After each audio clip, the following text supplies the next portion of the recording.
बघा, आज आपण बनवत आहोत संत्रीचा ज्यूस. त्याच्यासाठी मी 4-5 संत्री घेतलेले आहेत. बघा, दूध अर्धी वाटी, साखर अर्धी वाटी.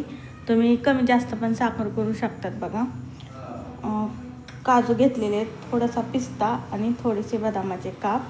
तर आपण अगोदर संत्री सोलून घेऊयात. बघा, अशा प्रकारे आपण अगोदर संत्री सोलून घेऊयात.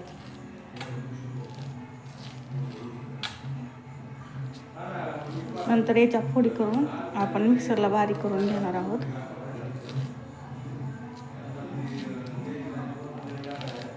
खूप छान लागतो बघा. संत्रीचे खूप फायदे आहेत आणि ज्यूस बनवलं तर जास्त पण जाते आणि पौष्टिक पण राहते बघा खूप. बघा, आपण अशा याच्या फोडी बनवून घेणार आहे अगोदर. बघा, अशा प्रकारे फोडून याच्यातील बी सर्व आपल्याला काढून घ्यायचे आणि यातील जो गर आहे ना, तो फक्त आपल्याला वापरायचा आहे. बघा, अशा प्रकारे.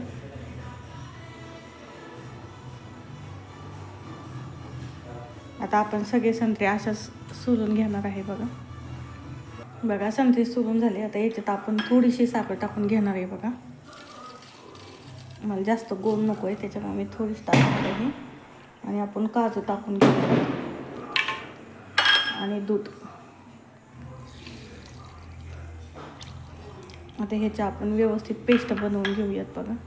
बघा, अशा प्रकारे आपला ज्यूस बनवून तयार झालेला आहे. बघा, बनवल्याच्या नंतर आपण हा ज्यूस गाळून घेणार आहे.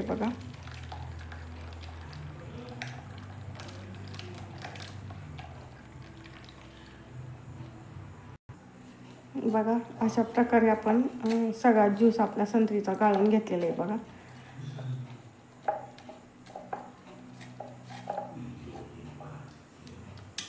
किती छान सुंदर आपला असा ज्यूस आपल्याला भेटलेला आहे.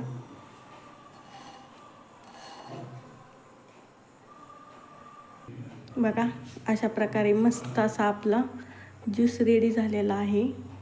तर आपण थोडंसं याला डेकोरेशन करून घेऊया. थोडासा पिस्ता, थोडेसे बदामाचे काप. बघा, खूप भारी लागतो हा ज्यूस. आपल्या शरीरासाठी तर खूप उपयुक्त आहे. बघा कसला भारी दिसत आहे. चला तर मग अशा प्रकारे आपला ज्यूस बनवून रेडी झालेला आहे. तर आपल्या चॅनलला शेअर, सबस्क्राईब आणि लाईक नक्की करा. धन्यवाद.